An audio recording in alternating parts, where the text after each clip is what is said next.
thử thách trên đó thì lấy bây giờ Có thử thách nữa không? có chứ. Cho chị Nhật thời gian để xem xét cho cái cơ hội thì có cái mừng quá không ạ? Đây là thử thách của ông về đơn giản thôi, không phải là lo sợ đây là áp lực cho cái công nhận lắm đâu. Thế thì cháu cảm ơn ông nhiều nhé. Giờ mình có lên xuống nói chuyện với chị Nhật không? Mình bảo sợ tí chị Nhật lại giận.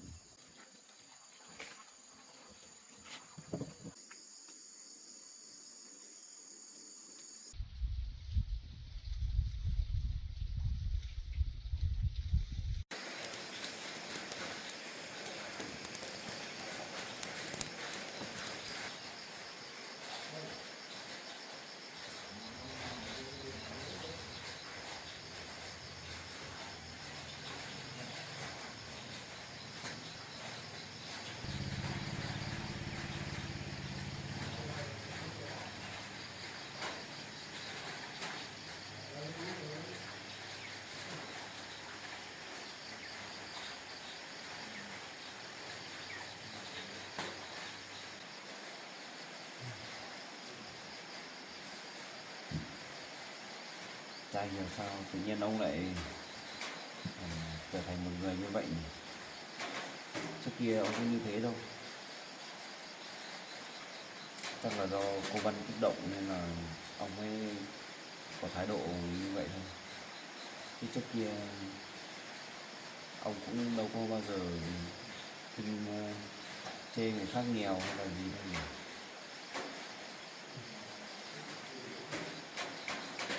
Phải làm thế nào bây giờ?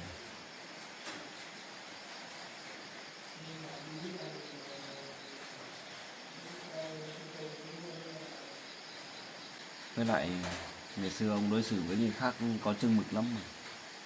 Ông có bao giờ khinh người ngay đâu nhỉ?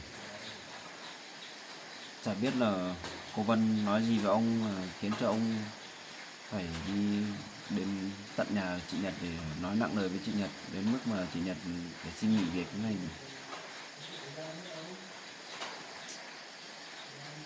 Mình phải làm thế nào đây?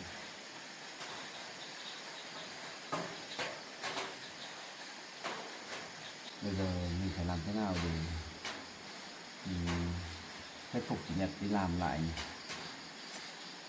Mà cái tính của chị Nhật bây giờ chị đã quyết định như thế thì mình muốn thuyết phục cũng khó. Giờ mình phải nghĩ cách nào nói cho chị Nhật hiểu được.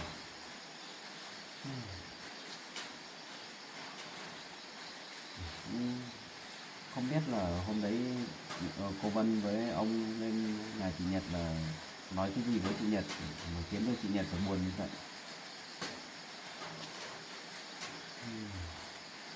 Qua hỏi thì cô Vân cứ không nói, mà mình hỏi ông thì ông cũng không nói, ông còn bênh vực cô Vân nữa chứ.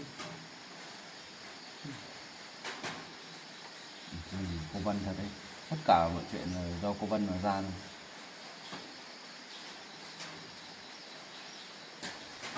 Đợt này mình phải cho cô Vân nếm trải vất vả mới được.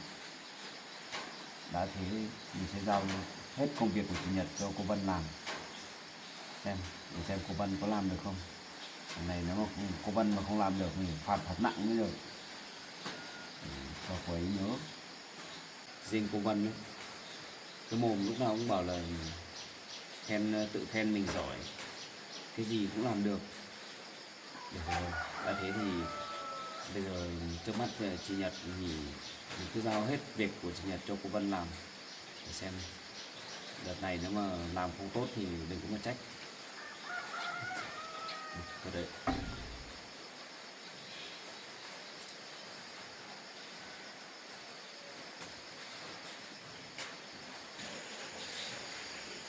Ôi trời, hôm nay trời mưa nữa. Không biết ở cháu Mùi là đi làm về rồi, gặp ông hỏi không thấy nói năng gì, mà chả thưa, không có vấn đề gì.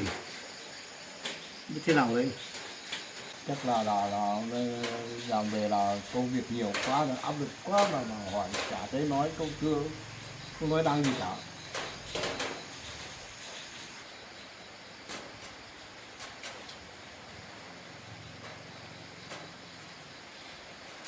ngồi thế này rồi phải làm thế nào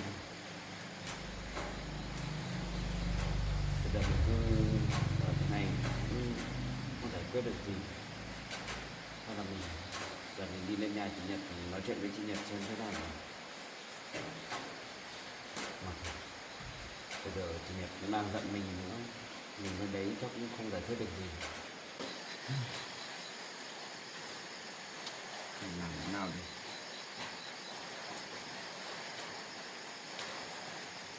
Bây giờ mà một ngày không được gặp chị Nhật mình cảm thấy không vui chút nào, không vui chút nào.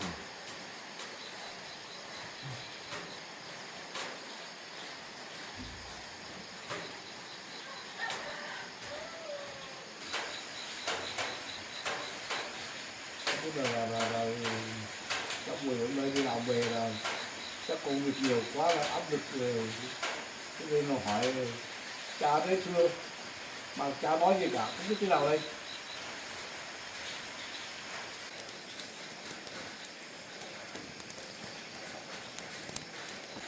Cháu ở đằng sau đấy có việc gì phải nói cho ông biết chứ, sao ông hỏi mà không thưa mà không nói gì cả. Không có gì đâu ạ, không gì của cháu. Những cái là việc gì nói cho ông biết đi. Không có gì, không có gì đâu, cái đấy ông cũng không giúp gì được cháu đâu.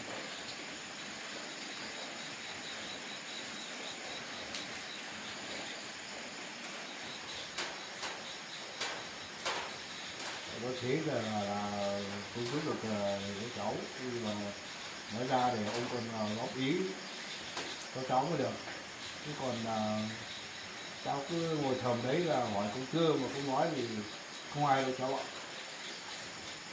Thì chuyện thì Nhật đấy ông, không thì Nhật thì xin nghỉ việc rồi ông ạ. Cô nhận á? Vâng. Cái người khác nó có gì, cô nhận là hay cái gì. Không được đâu ông ạ. Thật ra chị Nhật cũng không phải là người như ông nghĩ đâu. Chị Nhật rất là tốt. Chị Nhật làm việc cũng hơn cô Vân. Còn cô Vân ấy không phải là cô ấy giỏi giang gì đâu, chỉ được cái bộ lẻo mép thôi. Còn công việc cô ấy làm có đến đâu đâu ông không tiếp xúc với chị Nhật nên là ông không biết thôi. Cô ấy cũng làm việc chán lắm. Cháu giao công việc cho cô ấy mà cô ấy có bao giờ hoàn thành tốt được đâu. Còn chị Nhật thì khác, lúc nào chị Nhật cũng hoàn thành tốt công việc được giao. Mọi việc ở ngoài công trường ấy, về mọi mặt thì chị Nhật đều hơn cô Vân. Tất cả mọi người ở công trường tiếp xúc với hai người này nhiều ấy, thì tất cả anh em công nhân đều quý mến chị Nhật. Còn cô Vân thì khác, cô Vân thì lúc nào cũng quát mắng mọi người, còn chỉ đạo thì còn nhiều cái không đúng nữa, nên là anh em công nhân không ai ưa cả. Chẳng qua là ông không tiếp xúc nhiều nên là ông cứ tưởng là cô Vân tốt thôi. Thật ra cô Vân không như ông nghĩ đâu. Đó ạ. Thực ra thì đúng là ông không được tiếp xúc nhiều với cái công nhận này, ông cũng chưa nắm được cái tư tưởng của cô Nhật tốt hay xấu. Thế mà cháu thế thì chắc cũng có năng lực thì cháu cũng ưa với cô Nhật đấy. Đúng rồi ông, Ờ, chị Nhật tốt mà, chị Nhật có năng lực. Cái đấy là điều đương nhiên mà ông. Cháu cũng tiếp xúc với nhiều người nhưng mà tìm được một người như chị Nhật khó lắm ông ạ. Cháu nghĩ không có người thứ hai đâu. nhưng mà cháu cũng từ từ là để xem xét lại đó. Bởi vì cô Nhật là ông thấy thế này, cô Nhật ấy thì người cũng biết nói, cho nên là ông cứ ưng cái điểm đó. Nhưng mà cái chuyện không biết nói đấy thì nó cũng đâu ảnh hưởng gì đâu. Quan trọng là hợp với nhau, với cả con người kế tốt. Sau này về nếu mà được về với nhau thì nó cũng sẽ hoàn thiện dần đúng không ông? Không sao đâu mà. cháu ạ. Dạ. Kể ra thì ông cũng chả phải là ghét cái cô Nhật là đến tận cùng đâu. Chẳng qua là trong cái thời điểm mà ông còn để ông xem xét.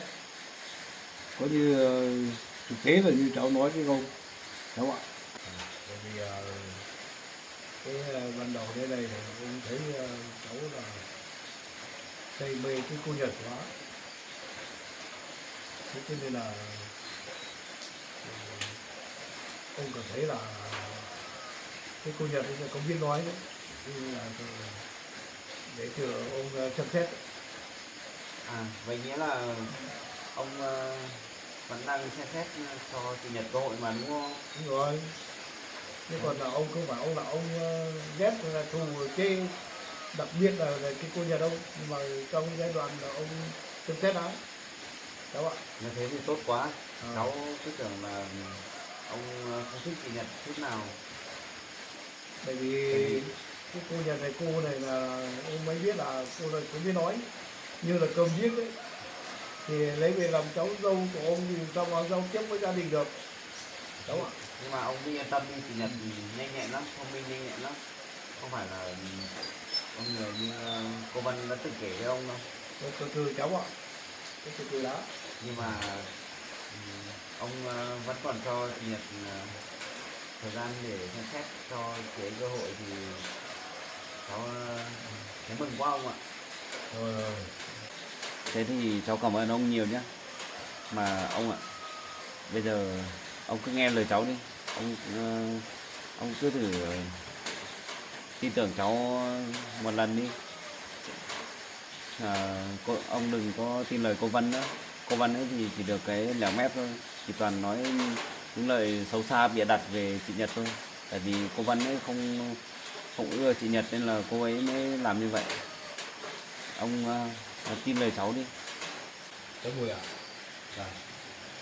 Cái gì ở đây ông tạm thời là tin tưởng lời nói của cháu nhé. Vâng.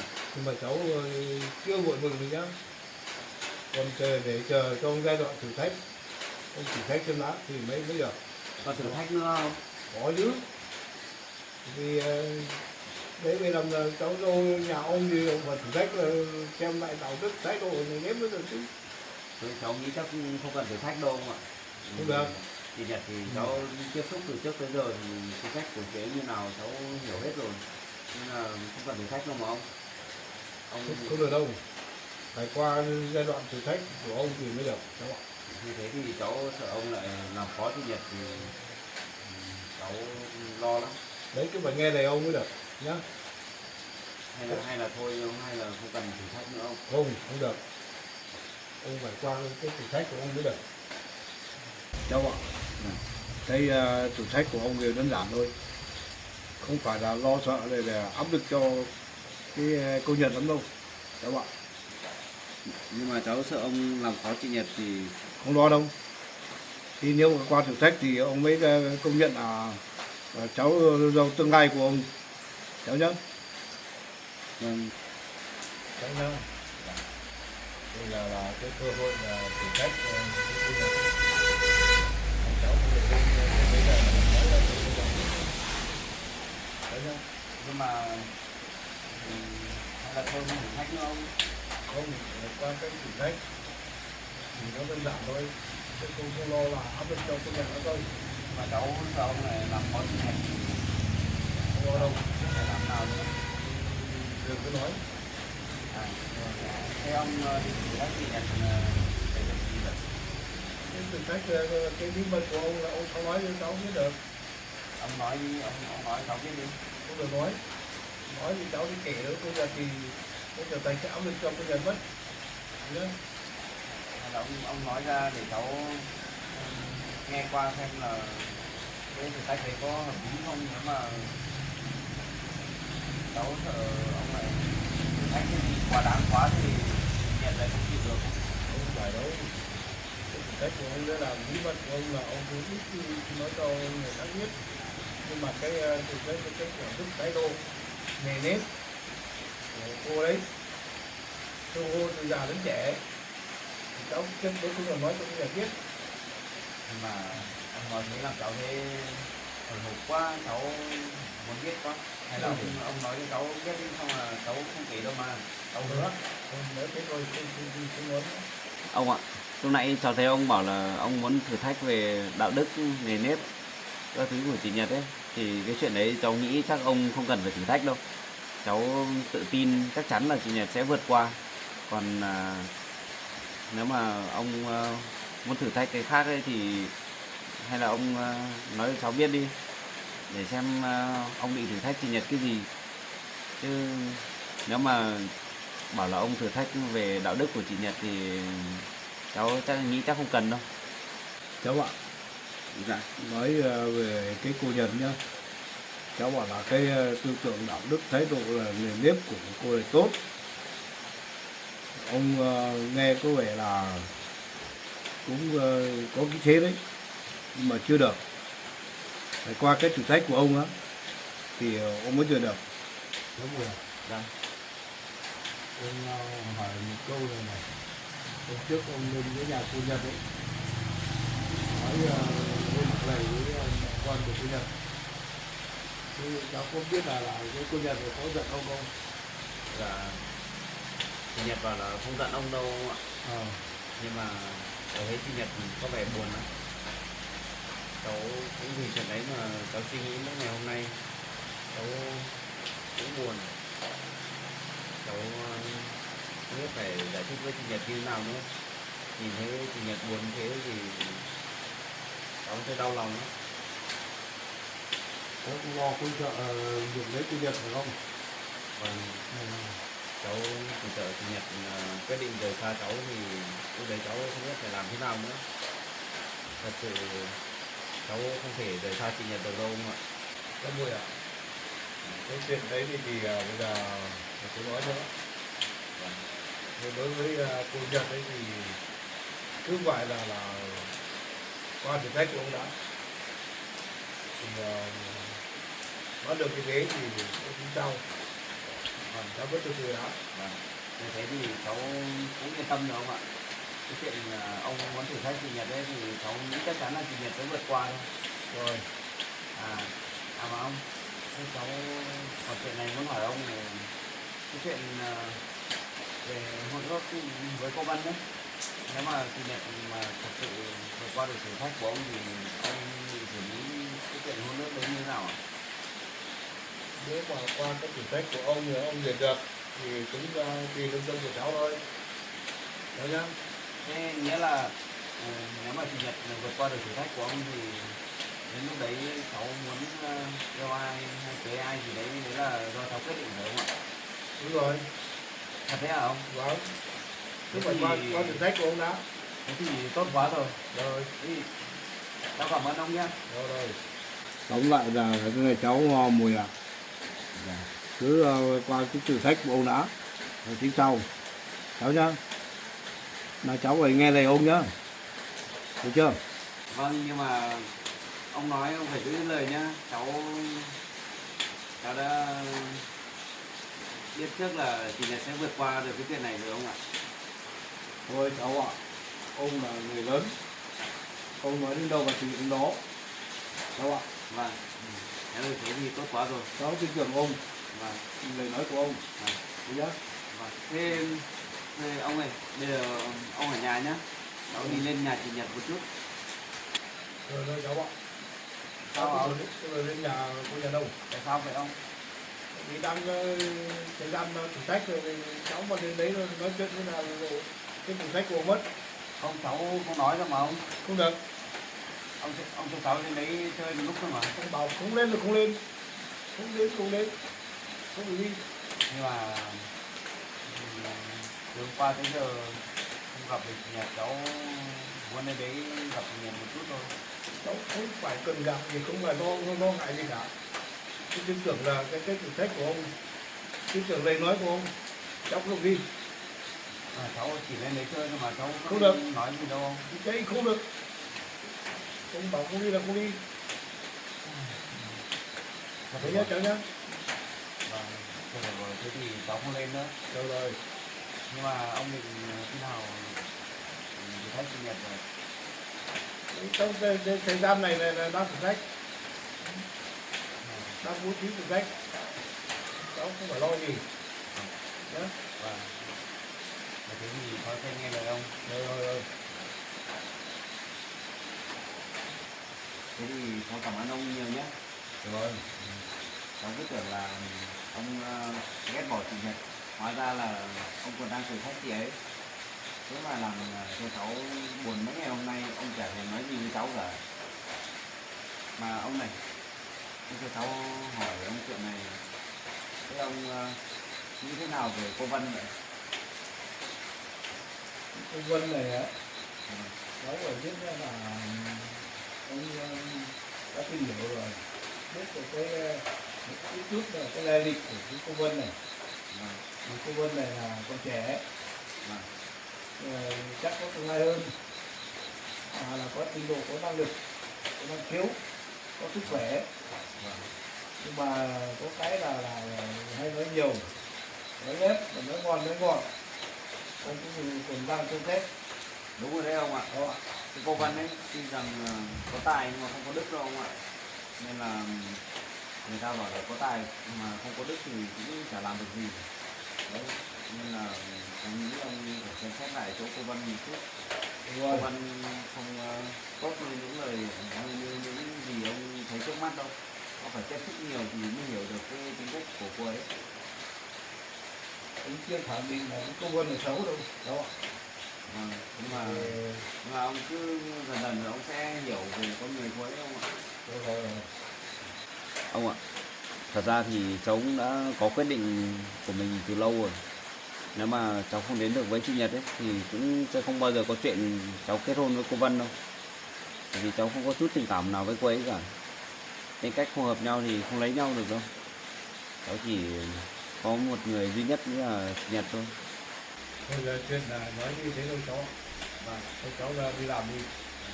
Nhưng mà có cái là chuyện với cháu không được lên cái nhà tôi cũng là đấy. Để nói cái chuyện là ông đang phụ trách. Đi lục đi bất của ông nhé. Vâng, cháu biết rồi ông ạ. Giữ này ông nhé. Vâng, Ông cứ làm như thế. thế cháu cảm ơn ông trước nhé. Rồi. Thôi cháu đi làm đi. Cháu vào làm ít giấy tờ đã ông. Rồi. Ông cứ ngồi Rồi. Đang nghiên cứu là cái thử thách cái câu nhật này là có mấy cách. Thứ nhất là cái đạo đức, thứ hai là nề nếp, thái độ, cách xưng hô đối đáp với gia đình là nếu mà được thì có nghĩa là vượt qua cái thử thách này thì mới duyệt được. Thế thôi, mấy cách này thôi mà phải được thích bí mật. thế là mình có hy vọng rồi. Hóa ra là ngày hôm vừa rồi là ông đang thử thách chị Nhật thôi. Thế là ông không nói những gì với mình cả, làm cho mình buồn mấy ngày liền. Cuối cùng thì bây giờ mình đã có cơ hội rồi. Thế thì yên tâm này, lần này Nhật chắc chắn là sẽ vượt qua được thử thách của ông này. Mình dám tin chắc vào chị Nhật, mình rất là tin tưởng chị ấy.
Ăn ở nhà thầy chú nuôi gì cả. Bây giờ mình có nên xuống không nhỉ? Mà chả biết là hôm trước cô Văn với ông nội mình lên nói cái gì với chị Nhật, kén chị Nhật phải viết cả đơn xin nghỉ việc này. Chắc là chị Nhật phải giận mình lắm thôi. Bây giờ mình mà xuống thì cũng ngại quá. Phải làm nào đây? Ở đây xem thế nào đó.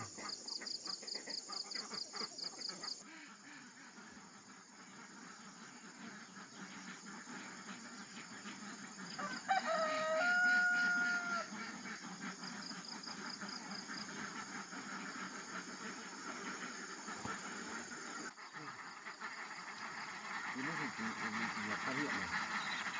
Hay quá. Hôm nay hình như có mỗi chị Nhật ở nhà hay sao? Không thấy mẹ chị Nhật đâu. Chẳng biết là bao giờ lại đi đâu. Giờ mình có nên xuống nói chuyện với chị Nhật không nhỉ? Nhưng mà ngại quá. Tôi chưa biết là lý do tại sao chị Nhật lại giận mình tới mức viết đơn xin nghỉ việc như vậy.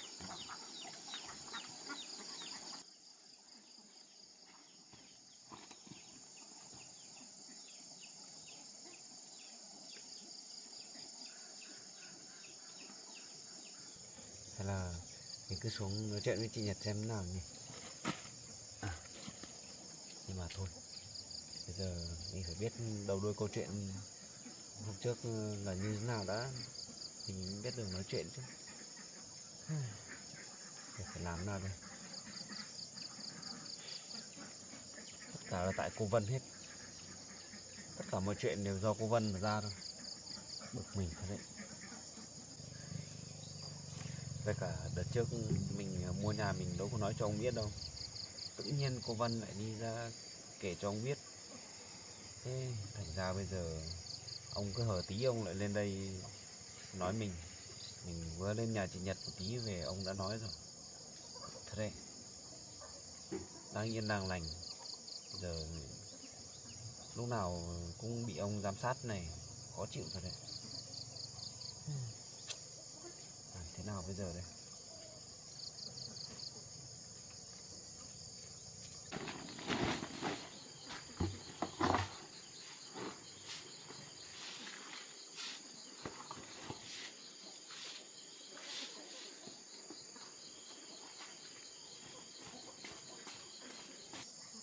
Thôi, đến đây mình nhìn thấy chị Nhật vẫn ổn như này là mình thấy an tâm rồi.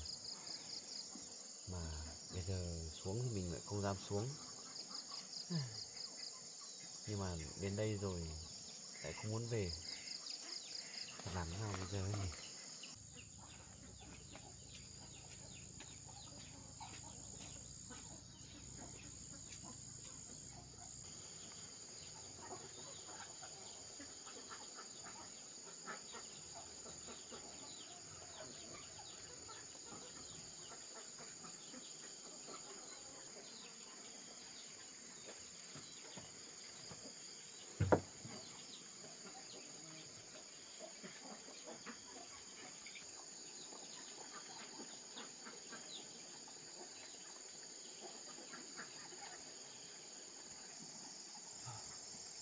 Xuống xem thế nào.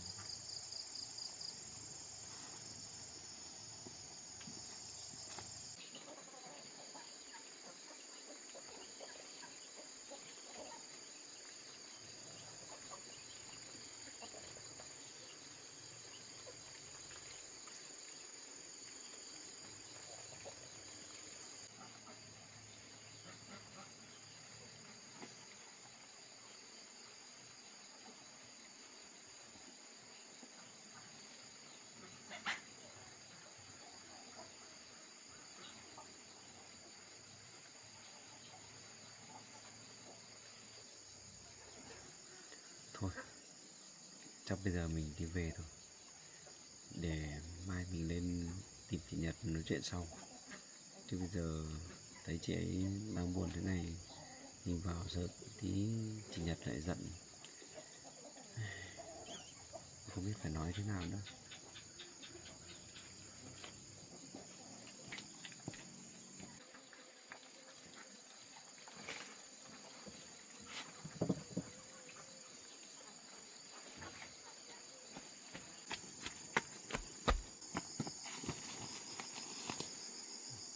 Nhật phát hiện hay sao?